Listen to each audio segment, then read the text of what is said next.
Yeah, that's what I can see.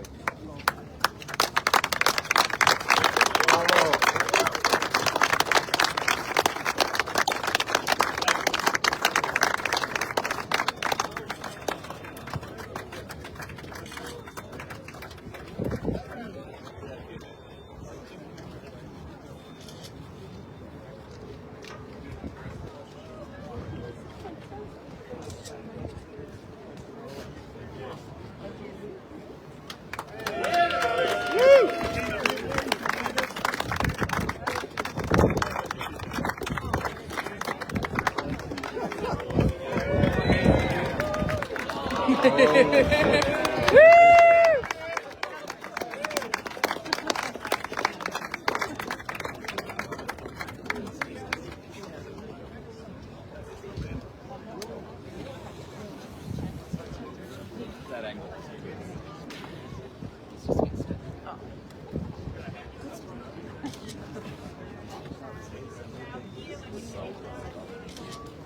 And up here, please, team. Up here, team. Thank you very much.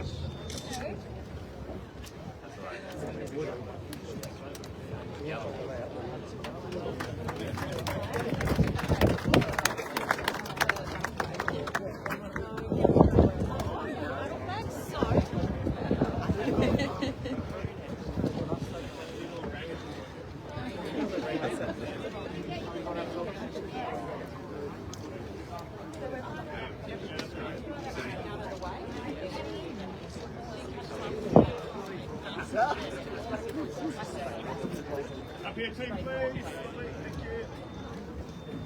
Beautiful. Thank you.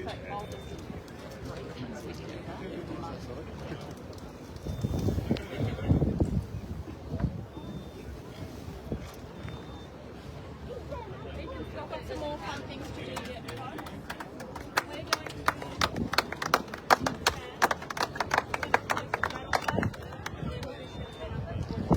We're going to hand over a battle flag and the boys will hoist it. And then after that, we'll do champagne. So let us just get No, we're going to hoist the battle flag first, and then after that we will do champagne on the boat. Trophy can be there on the shot. I don't mind that. Okay, guys.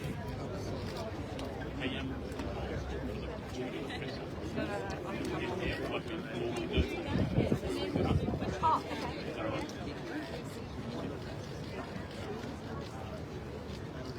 Yeah, we can do that after. We can get on whatever you push.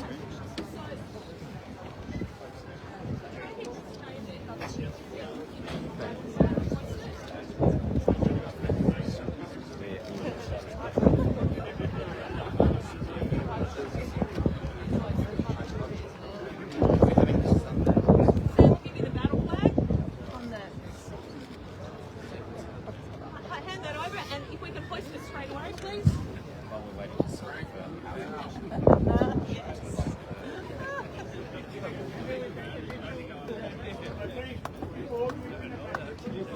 Oh, no, right. You don't want to open it, you don't. Just hoist it. Thank you.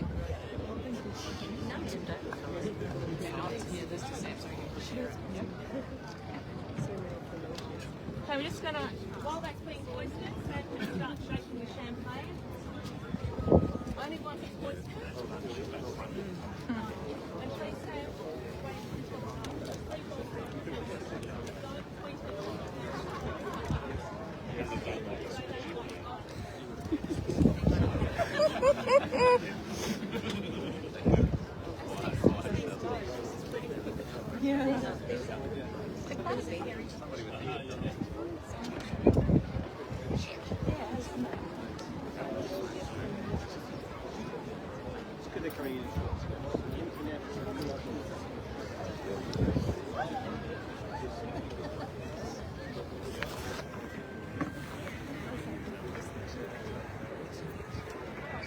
Okay, battle flag's going up, gang.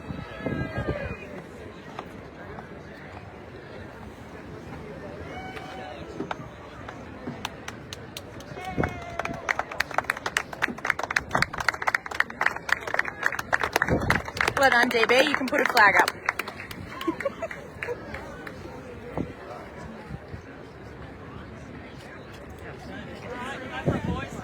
Alrighty.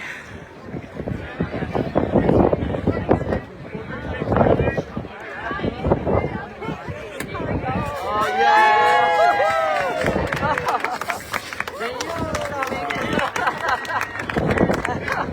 What about you? What about you? Oh, not in the eyes, not in the eyes. It stings. Yeah. If someone gets some water, it really stings.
Big smiles, team.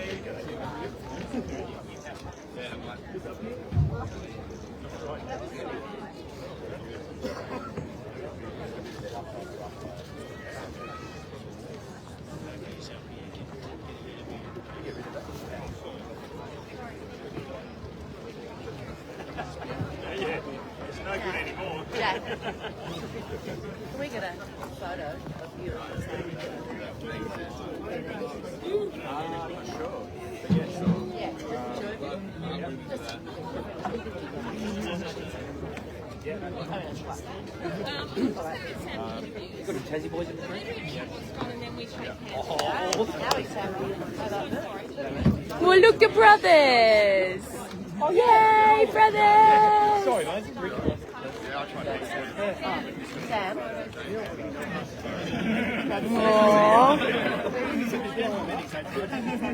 You.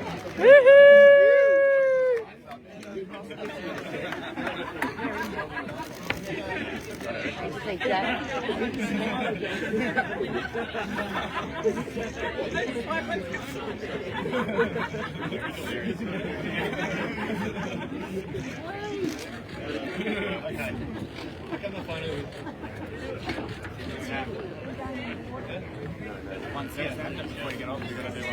Sorry, we're just doing one for us in the Merc with you and Jack. She was over there setting up to do your other. Where is she? Where is she? She's there setting up to do your other photos. She needs to come in. Yeah, quick. Where is she? Where is she? Sorry, we're just getting her to come back. We'll just do this one quickly.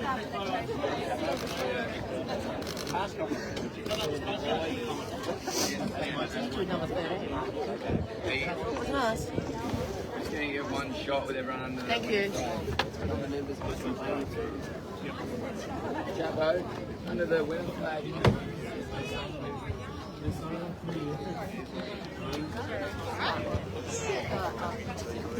Never know where they're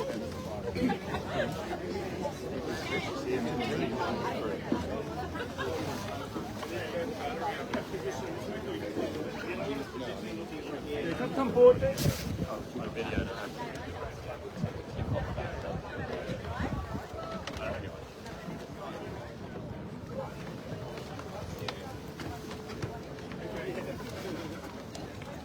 Big smiles, over here. You.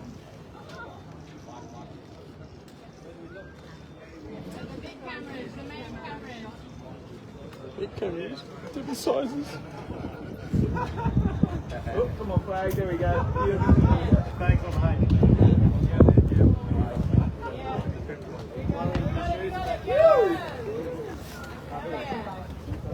Ready, sorry, be back again. Oh, you want that? You want a shot? You got it? Yeah. Team, oh, hold, come back. Just over here, this camera up here. Team, do you mind moving just at the front here? Yep. Wendell. It's over here.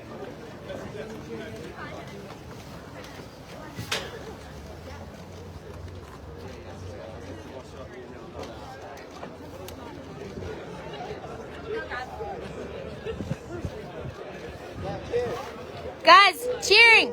Cheering!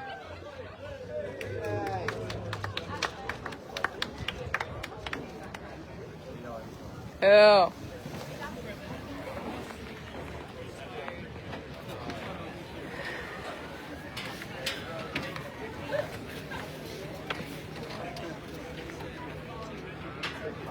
Good.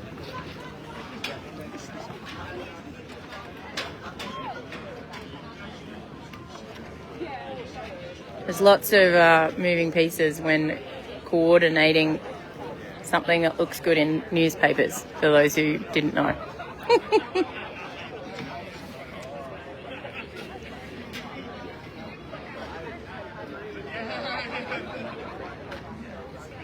And for those who have just joined us, we're midway through the presentation for the overall winner for the 79th edition Rolex Sydney Hobart 2024. The Tattersall Cup has just been presented to the Commodore of the Cruising Yacht Club of Australia, Sam Haines, who's centre screen there.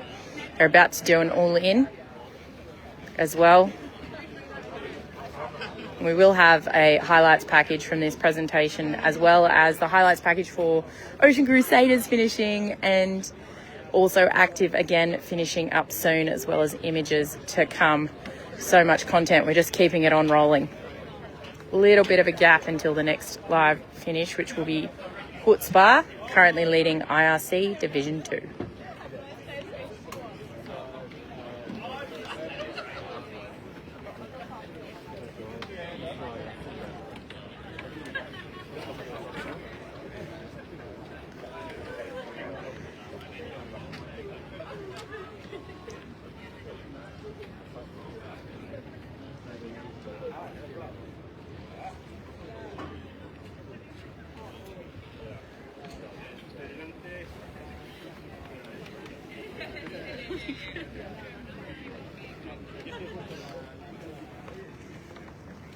Behind the scenes.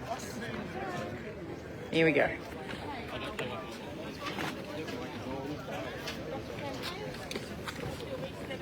Sam is speaking as the skipper of Celestial in this provisional overall winner in this scrum.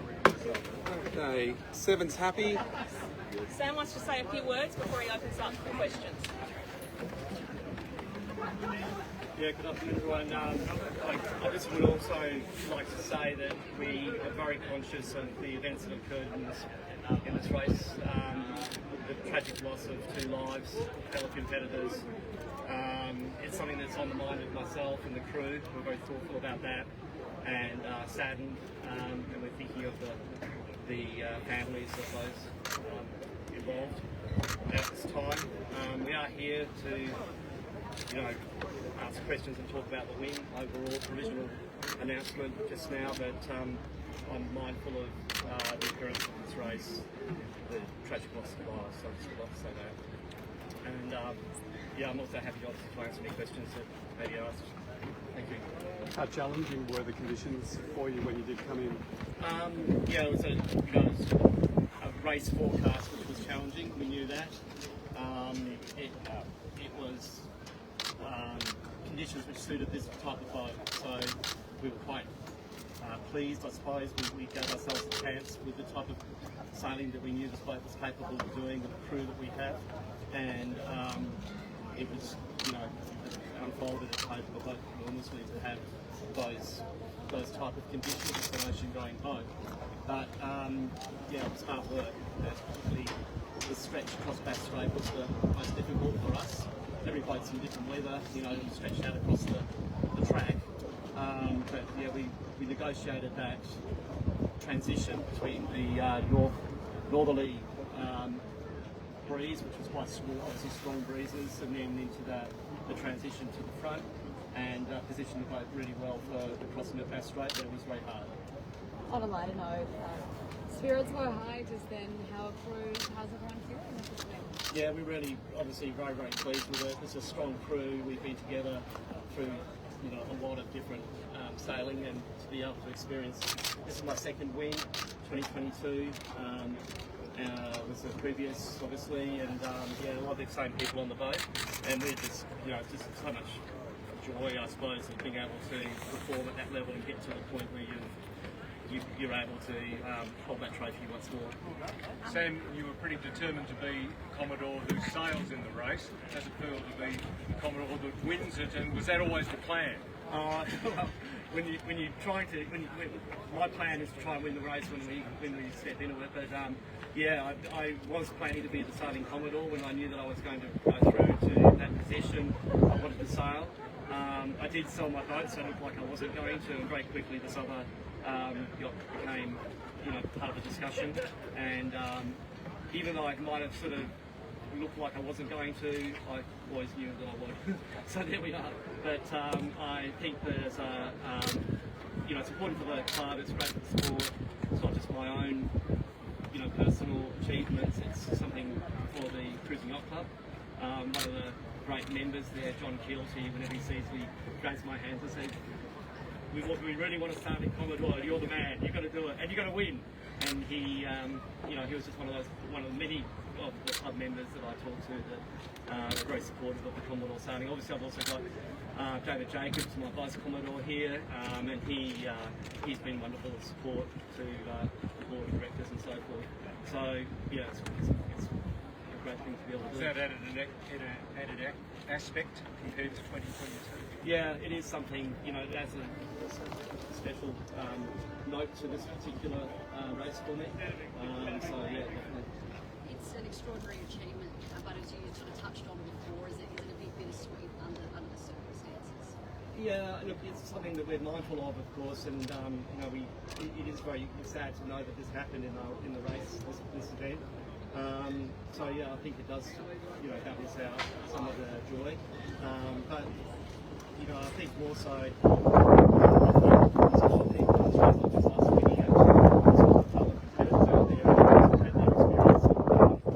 their achievements, and I think it's something that we are conscious of, but also we acknowledge the achievements of the competitors as well. Yesterday you described the conditions as nuclear. Are they the worst you've faced? No, they're not. When I was saying that I'm talking about this boat in Bass Strait.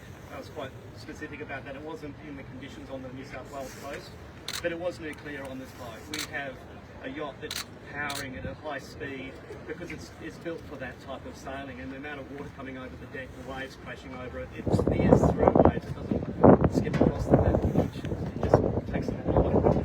And so for our experience, yeah, it was absolutely blasting. But that was strong wind and big waves, but it was also the boat's design and the way we were sailing it that brought it all together.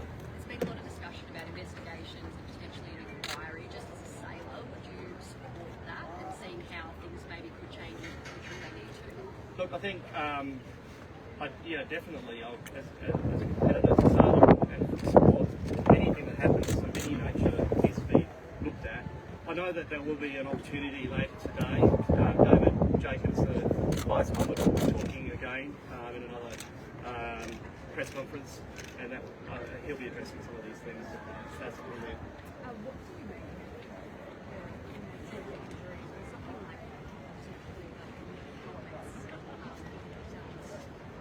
I honestly don't know what the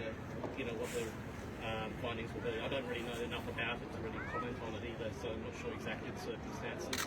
But I think anything will be considered, I guess, but I just don't know. What part will you play in the investigation? I'm not really sure about that yet. I'm the Commodore of the Cup, so it will be a role, but I'm not sure where it will be.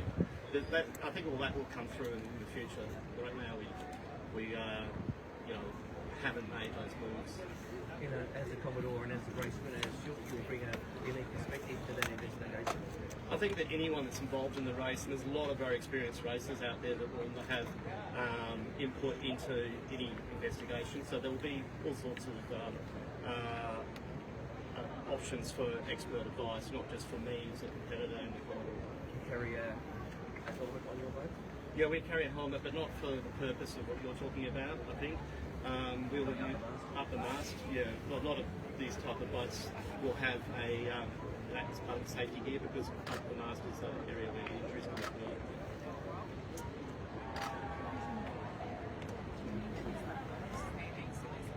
Yeah, so the reason why all these announcements are always provisional, and that's because there's people racing. So other yachts are out there competing, and any regatta, not even the Sydney to Hobart, but any racing, the results are always provisional until all the competitors have finished their race. So that's just a normal standard yachting term to the administration, if you like. Stepped up a weight division in terms of boats this year. How do you compare 22 to this year? Look, 2022 again was a year where we had a lot on with the weather. It was down the Tasmanian coastline. We were quite far out to sea. It was very strong northerly breezes again. We had the other TP52s around us, so it was that size boats year. They were all in contention for the overall win. It was us, Caro, Warrior One, and Gwalo, and we were all just driving the boats as hard as we possibly could, because it was all on at that stage. And I think you'll probably remember the images of Celestial with the waves breaking over it and so forth. Like, it was the looming dawn, and we had a hands full. This boat, a different type of boat, different racing, but again, driving it as hard as possible.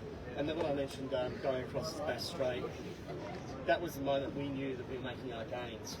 The VMG, the downwind type racing, this boat's great at, but it's not going to pull time out of a TP52 in the same way as across Bass Strait, power reaching, and that's where we let the boat do its work. Will you be back on this boat next year, Commodore, defending the title? I don't talk about the next regatta at the current regatta, because I'm always going to say something puts you in a corner of yes or no. So I don't know. I'll leave that one open. I was talking to another person just recently, not just now rather, and we were talking about, I've been at it for 15 years. It's my 13th race. There was a race that I was still the owner, but I wasn't in the race. I was injured, so I couldn't actually sail. That was 2017. And then in the COVID era, 2020, that race was the one that we virtually got to the start line, as you probably all remember, and then it didn't happen. So it felt like we did the race up to the point of actually not. So that's another year of preparing a boat for the Rolex Sydney Hobart yacht race. So 15 years of getting into race mode on Christmas Day. I don't know if it'll be here next year, but there's a possibility. Did you forget how heavy that trophy was when you held it up on the Yeah, it had a little wobble there. could have gone bad. Yeah. Just the conditions coming in yesterday, sort of for that final run. Tell us a bit about that and how different they were. Yeah, so when we were coming down the Tasmanian coast, really, there's and it's a sort of common weather feature. There's a confluence zone there where the wind, when you've got this sort of strong westerlies, they're trying to wrap around the island, coming from the northwest at the top at Eddystone, and then around the bottom of Tasmania coming from the southwest. And where they meet, there's very little breeze, and you would have seen a lot of boats stop. And it's quite, one of the features of the race, I suppose, is to be able to work your way through that. And so you were very, very slow there. We came very close into within 10 miles of no limit. Sorry, not no limit, of Law Connect, I should say. So we were right in there with the maxi. We went in more of an inshore kind of route there, and that paid off. We did think there'd be more wind in there, and it turned out to be correct. Law Connect's already headed back. When's this one going back? I don't know. It's that's one of the advantages of being a charterer, which I'm only just really beginning to savour right now when you said that. I don't know what they're doing really. I've delivered the boat to here. That was my agreement. So Jim Cooney's the owner, I should mention, who has a stellar record. He had Comanche in the race record, and yes, he's done I think 2 of the Hobarts in this boat previously. So if you're on a deal with to get the boat in the Hobart, Well, no, it's like my charter ended here. Yes. right, so you don't have to take it back. No, Will would be going back. David Burt, the boat captain, would take it back. I'm not sure when. Yeah. Sam, what would you say about the margin that you won this race? The second biggest in history, best part of 10 hours. Yeah. Does that surprise you? Yes. We thought that we were. I mean, we didn't feel we had a comfortable margin. Pretty much until the Derwent River. I mean, I don't think on the. It seems a bit. You wouldn't probably expect it, but we don't actually really know that much. We're looking at the tracker, obviously, we're looking at the standings, we're looking at the times, but we really wouldn't be able to be absolutely sure about that being accurate. You wouldn't base your race strategy on what you're reading on the. It's great to have it, but we wouldn't be there saying, oh yeah, we've got this one, just tone it, back a notch. We would. You can go too fast in these boats. You can risk the gear, so you do, scale back a bit to make sure that everything's manageable. You're managing the sea state and so forth. But we raced the boat. Even the Derwent River, we were looking at our numbers. We were, keeping our targets and racing the boat as we would have the whole race. Top speed, We were hitting 30s. So yeah, and again, the helmsman will be. You've got a helmsman like Luke Parkinson or Jack McCartney or Rob Greenhouse steering. They'll keep the boat at a manageable pace. So if you're steering off the way, they'll be using their skills to keep the boat slow down. Or if we've got people on the bow or something like that, if we're doing a manoeuvre, of course we have to make a lot of adjustments to what we do. Thank you. Thanks so much, Sam. Thank you. Woohoo!